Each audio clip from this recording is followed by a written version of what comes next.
Hello student, আমি রমেন। তোমরা দেখছো ওয়েট ফর জব। আজকে 25টা ইম্পর্টেন্ট জিকে কোশ্চেন নিয়ে তোমাদের সাথে আলোচনা করতে চলেছি। প্রত্যেক দিন সকাল 10টায় আমরা এই চ্যানেলে জিকে ক্লাস নিয়ে আসি, তো অবশ্যই চ্যানেলটা সাবস্ক্রাইব করে রাখবে। চলো ফার্স্ট কোশ্চেন একটু দেখে নিই। ধূমকেতু কার চারিদিকে ঘোরে? নিচে 4টি অপশান দেওয়া আছে। 4টি অপশানের মধ্যে তোমাদের সঠিক উত্তর হয়ে যাবে অপশান বি, সূর্য হয়ে যাবে এক্ষেত্রে সঠিক উত্তর। তার সাথে সাথে তোমাদের ইম্পর্টেন্ট কিছু পয়েন্ট মনে রাখতে হবে। ধূমকেতু কিন্তু 76 বছর অন্তর দেখা যায়। তার সাথে সাথে তোমাদের কিন্তু লাস্ট দেখা গিয়েছিল কিন্তু 1986 সালে, লাস্ট 1986 সালে কিন্তু দেখা গিয়েছিল। এরপর আরও 76 বছর পর কিন্তু দেখা যাবে। ঠিক আছে, এই কোশ্চেনটা তোমাদের কিন্তু মনে রাখতে হবে এই কোশ্চেনের সাথে সাথে। তো চলো নেক্সট কোশ্চেন দেখে নিই। 2 নম্বর কোশ্চেন, মেরুপ্রভা কোন অঞ্চলে দেখা যায়? নিচে 4টি অপশান দেওয়া আছে। 4টি অপশানের মধ্যে সঠিক উত্তর হবে অপশান এ, এক্ষেত্রে কুমেরু অঞ্চল হয়ে যাবে তোমাদের এক্ষেত্রে সঠিক উত্তর। চলো নেক্সট কোশ্চেন। 3 নম্বর কোশ্চেন হচ্ছে, কোন গ্রহের উপগ্রহ ফিবোস ও ডিমোস? নিচে 4টি অপশান দেওয়া আছে। 4টি অপশানের মধ্যে সঠিক উত্তর হয়ে যাবে অপশান বি, মঙ্গল গ্রহ হয়ে যাবে এক্ষেত্রে সঠিক উত্তর। তার সাথে সাথে পৃথিবীর যে উপগ্রহ সেটা হচ্ছে চাঁদ, তোমরা প্রত্যেকে জানো। তার সাথে সাথে এখানে শনির উপগ্রহ হচ্ছে টাইটান, মনে রাখতে হবে এই কোশ্চেনের সাথে সাথে এই পয়েন্টগুলোও তোমরা কিন্তু মনে রাখবে। চলো নেক্সট কোশ্চেন। 4 নম্বর কোশ্চেন, ভারতের মুদ্রা ব্যবস্থা কোন তালিকা? নিচে 4টি অপশান দেওয়া আছে। 4টি অপশানের মধ্যে সঠিক উত্তর হবে অপশান সি, কেন্দ্র রাজ্য তালিকা হয়ে যাবে এক্ষেত্রে তোমাদের সঠিক উত্তর। চলো নেক্সট কোশ্চেন। জলবিষুবু কোন দিনকে বলা হয়? নিচে 4টি অপশান দেওয়া আছে।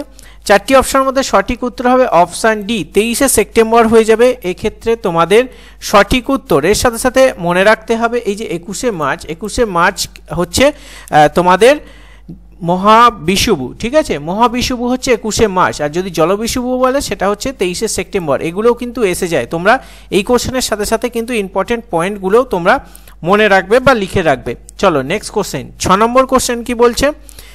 6 নম্বর কোশ্চেন, পৃথিবীর অনুসুর অবস্থা কবে ঘটে? নিচে 4টি অপশান দেওয়া আছে। 4টি অপশানের মধ্যে তোমাদের যেটা সঠিক উত্তর হবে সেটা হচ্ছে অপশান এ, 3 জানুয়ারি হয়ে যাবে এক্ষেত্রে তোমাদের সঠিক উত্তর। তার সাথে সাথে মনে রাখতে হবে তোমাদের অনুসুর যদি বলে তাহলে কিন্তু 4 জুলাই হচ্ছে অনুসুর অবস্থা। এটাও তোমরা কিন্তু এই কোশ্চেনের সাথে সাথে কিন্তু মনে রাখবে। চলো নেক্সট কোশ্চেন দেখে নিই। 7 নম্বর কোশ্চেন, কোন গতির জন্য ঋতু পরিবর্তন হয়? নিচে 4টি অপশান দেওয়া আছে। 4টি অপশানের মধ্যে সঠিক উত্তর হবে তোমাদের অপশান এ, আহ্নিক গতি হয়ে যাবে এক্ষেত্রে তোমাদের সঠিক উত্তর। চলো নেক্সট কোশ্চেন। 8 নম্বর কোশ্চেন, মাকড়সার জাল কি দিয়ে তৈরি হয়? নিচে 4টি অপশান দেওয়া আছে। 4টি অপশানের মধ্যে সঠিক উত্তর হবে অপশান বি, প্রোটিন হয়ে যাবে এক্ষেত্রে তোমাদের সঠিক উত্তর। তার সাথে সাথে এখানে মনে রাখতে হবে মাকড়সার পায়ের সংখ্যা তোমাদের কিন্তু 8টি পায়ের সংখ্যা মাকড়সার।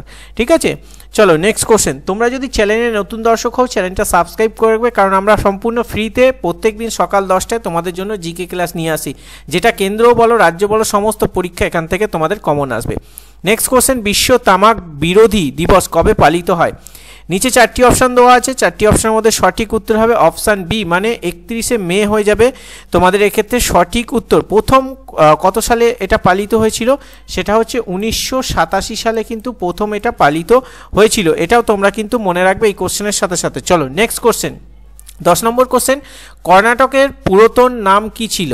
নিচে 4টি অপশান দেওয়া আছে। 4টি অপশানের মধ্যে সঠিক উত্তর হবে অপশান এ, মহীশূর হয়ে যাবে এক্ষেত্রে তোমাদের সঠিক উত্তর। তার সাথে সাথে এই যে গৌড় আছে সেটা হচ্ছে বাংলার নাম কিন্তু আগে ছিল গৌড়।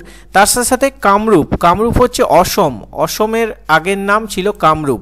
এবং তার সাথে সাথে জম্বুদ্বীপ যেটা আছে সেটা হচ্ছে তোমাদের দিল্লির প্রাচীন নাম ছিল কিন্তু জম্বুদ্বীপ। এটাও তোমরা কিন্তু মনে রাখবে এই কোশ্চেনের সাথে সাথে। নেক্সট কোশ্চেন, আলিগড় কলেজের প্রথম অধ্যাপককে? নিচে 4টি অপশানের মধ্যে তোমাদের যেটা সঠিক উত্তর হবে এক্ষেত্রে অপশান এ, থিওডোর বেক হয়ে যাবে তোমাদের এক্ষেত্রে সঠিক উত্তর।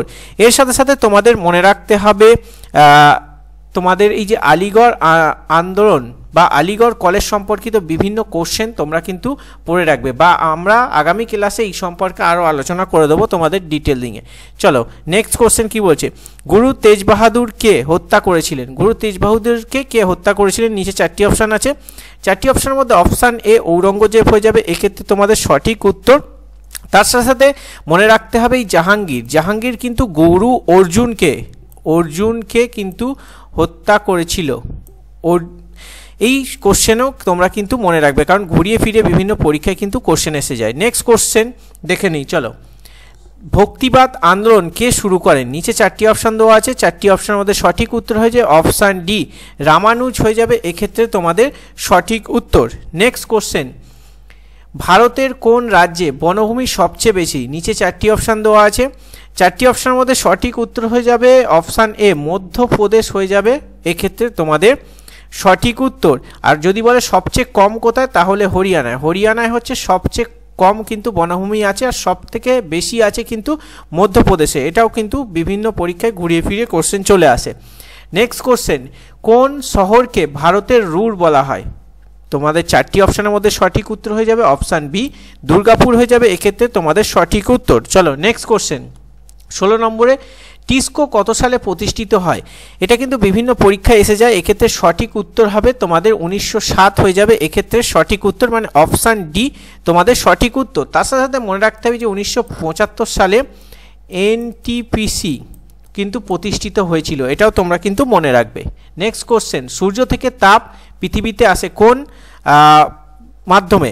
তো দেখো এখানে যেটা আছে, কোন প্রক্রিয়ার মাধ্যমে সূর্য থেকে তাপ পৃথিবীতে আসে? নিচে 4টি অপশান দেওয়া আছে, 4টি অপশানের মধ্যে সঠিক উত্তর তোমাদের হবে অপশান বি বিকিরণ পদ্ধতি হয়ে যাবে এক্ষেত্রে তোমাদের সঠিক উত্তর। চলো নেক্সট কোশ্চেন, জাতীয় উন্নয়ন পরিষদ কবে তৈরি হয়? নিচে 4টি অপশান দেওয়া আছে, 4টি অপশানের মধ্যে সঠিক উত্তর হবে অপশান বি 1952 হয়ে যাবে তোমাদের এক্ষেত্রে সঠিক উত্তর। এর সাথে সাথে মনে রাখবে 1990 সাল প্রথম মানব উন্নয়ন সূচক প্রকাশিত হয়, সেটা হচ্ছে 1990 সালে, এক্ষেত্রে অপশান বি তোমাদের সঠিক উত্তর। নেক্সট কোশ্চেন, সিজদা প্রথা কে চালু করে? নিচে 4টি অপশান দেওয়া আছে, 4টি অপশানের মধ্যে সঠিক উত্তর অপশান ডি গিয়াসউদ্দিন বলবন হয়ে যাবে এক্ষেত্রে তোমাদের সঠিক উত্তর। তার সাথে সাথে মনে রাখতে হবে এই সিজদা প্রথা কিন্তু রোধ করেছিলেন তোমাদের শাহজাহান কিন্তু সিজদা প্রথা রোধ করেছিলেন, এই পয়েন্টটাও তোমরা কিন্তু মনে রাখবে এই কোশ্চেনের সাথে সাথে। নেক্সট কোশ্চেন, কোন সংশোধনীকে মিনি আইন বলে? নিচে 4টি অপশান দেওয়া আছে, 4টি অপশানের মধ্যে সঠিক উত্তর অপশান এ তোমাদের 42তম সংশোধনী হয়ে যাবে এক্ষেত্রে সঠিক উত্তর। কত সালে এটা হয়েছিল? সেটা হচ্ছে 1976 সালে, এটাও তোমরা কিন্তু মনে রাখবে। আর 44তম সংশোধন সেটা হচ্ছে তোমাদের 1978 সালে। এই দুটো কিন্তু বিভিন্ন পরীক্ষায় ঘুরিয়ে ফিরিয়ে আসে, তাই তোমরা প্রত্যেকে এই পয়েন্টগুলো মনে রাখবে। নেক্সট কোশ্চেন, দিব্যক কোন বিদ্রোহের নেতা ছিল? নিচে 4টি অপশান দেওয়া আছে, 4টি অপশানের মধ্যে সঠিক উত্তর অপশান এ কৈবত্র বিদ্রোহ হয়ে যাবে এক্ষেত্রে তোমাদের সঠিক উত্তর। যারা নতুন দর্শক আছে সাবস্ক্রাইব করে সকলের মাঝে শেয়ার করো, কারণ এই ধরনের ক্লাস পুরো ইউটিউব ঘেঁটে তোমরা কিন্তু পাবে না, ডিটেলিংয়ে তোমাদের ক্লাস করাচ্ছি। এরপর আরও ক্লাস তোমাদের আসতে চলেছে আগামী দিনে, তাই তোমরা সম্পূর্ণ ফ্রিতে জিকে ক্লাস পেতে এই চ্যানেলটাকে সাবস্ক্রাইব করে রেখো। চলো নেক্সট কোশ্চেন, কোনটি হর্ষবর্ধনের প্রথম রাজধানী? নিচে 4টি অপশান দেওয়া আছে, 4টি অপশানের মধ্যে সঠিক উত্তর হচ্ছে অপশান ডি থানেশ্বর হয়ে যাবে সঠিক উত্তর। তার সাথে সাথে এই যে কনৌজ হচ্ছে সেকেন্ড, হর্ষবর্ধনের সেকেন্ড রাজধানী যদি বলে কনৌজ, আর ফার্স্ট হচ্ছে তোমাদের কিন্তু এই থানেশ্বর, এটাও তোমরা কিন্তু মনে রাখবে এই কোশ্চেনের সাথে সাথে। এত ডিটেলিংয়ে কোনো চ্যানেল তোমাদের ক্লাস দেয় না, সম্পূর্ণ ইউটিউব ঘেঁটে দেখে নেবে, একমাত্র আমাদেরই চ্যানেল তোমাদের এত ডিটেলিংয়ে ক্লাস দেয়। চলো নেক্সট কোশ্চেন, রাষ্ট্রপতি কে ইমপিচমেন্ট করতে পারে? রাষ্ট্রপতিকে ইমপিচমেন্ট কে করতে পারে? নিচে 4টি অপশানের মধ্যে কোনটা সঠিক উত্তর হবে? এক্ষেত্রে সঠিক উত্তর হবে অপশান বি সংসদ হয়ে যাবে এক্ষেত্রে সঠিক উত্তর। তোমাদের এই কোশ্চেনগুলো মক টেস্ট দিয়ে কত নাম্বার হচ্ছে সেটা একটু কমেন্ট করে তোমরা বলবে। চলো নেক্সট কোশ্চেন দেখে নিই, শকাব্দ কে প্রচলন করে? তোমরা আশা করি প্রত্যেকে পারবে। 24 নম্বরের কোশ্চেনের ক্ষেত্রে তোমাদের যেটা সঠিক উত্তর হবে অপশান সি কনিষ্ক হয়ে যাবে এক্ষেত্রে সঠিক উত্তর। আর এটা বলে দিই 78 খ্রিস্টাব্দে কিন্তু প্রচলন করেন শকাব্দ, ঠিক আছে, এটা মনে রাখবে। নেক্সট কোশ্চেন, তোমরা নিচে কমেন্টে বলবে কনিষ্কের রাজধানী কোথায় ছিল, এটা তোমরা কমেন্টে কোশ্চেন নাম্বার দাগ দিয়ে বলবে, ঠিক আছে। কনিষ্কের রাজধানী কোথায় ছিল তোমাদের জন্য হোমওয়ার্ক থাকলো। নেক্সট কোশ্চেন, চন্দ্রগুপ্ত মৌর্য কাকে পরাজিত করেছিল? নিচে 4টি অপশান দেওয়া আছে, 4টি অপশানের মধ্যে সঠিক উত্তর হচ্ছে অপশান এ সেলুকাস হয়ে যাবে তোমাদের এক্ষেত্রে সঠিক উত্তর। আজকে তোমাদের 25টা জিকে ইম্পর্টেন্ট কোশ্চেন নিয়ে আলোচনা করলাম। 25-এ তোমার কত মার্কস হচ্ছে অবশ্যই তোমরা প্রত্যেকে কিন্তু বলবে 25-এ তুমি কত পেলে, সেটা কমেন্ট করে জানাবে। আর এই ধরনের ক্লাস দেখতে চ্যানেলটাকে সাবস্ক্রাইব করে প্রত্যেক দিন সকাল 10টা মানে 10 AM সকাল 10টার সময় আমাদের এই চ্যানেলে জিকে ক্লাস আসবে। তো অবশ্যই চ্যানেলটাকে একটা লাইক করে সাবস্ক্রাইব করে রেখো এবং সকলের মাঝে শেয়ার করো, তোমাদের যারা বন্ধুরা আছে তারাও যাতে ফ্রিতে ক্লাস করতে পারে। বর্তমান দিনে ফ্রি ক্লাস খুব কম চ্যানেল দেয়। আর আমাদের যে কোশ্চেনের স্ট্যান্ডার্ড, জাস্ট কোশ্চেনের স্ট্যান্ডার্ড কোয়ালিটিটা তোমরা দেখবে, ঠিক আছে? কারণ ক্লাস তোমরা অনেক জায়গায় পাবে কিন্তু এই স্ট্যান্ডার্ড কোয়ালিটি কোশ্চেন কোথাও পাবে না। এমনকি বিভিন্ন যে পেড ব্যাচ আছে, পেড ব্যাচগুলোতেও কিন্তু এই স্ট্যান্ডার্ড তোমরা কোশ্চেন পাবে না আশা করা যায়। কেন্দ্র বলো রাজ্য বলো প্রত্যেক পরীক্ষা এখান থেকে কমন আসবে, এটুখানি তোমাদের বলতে পারি। তো চলো আজকে এখানেই শেষ করছি, দেখা হচ্ছে নতুন ক্লাসে। ততক্ষণে সুস্থ থাকবে, ভালো থাকবে আর নতুন দর্শক করে চ্যানেলটা সাবস্ক্রাইব করে রাখবে। চলো বাই বাই।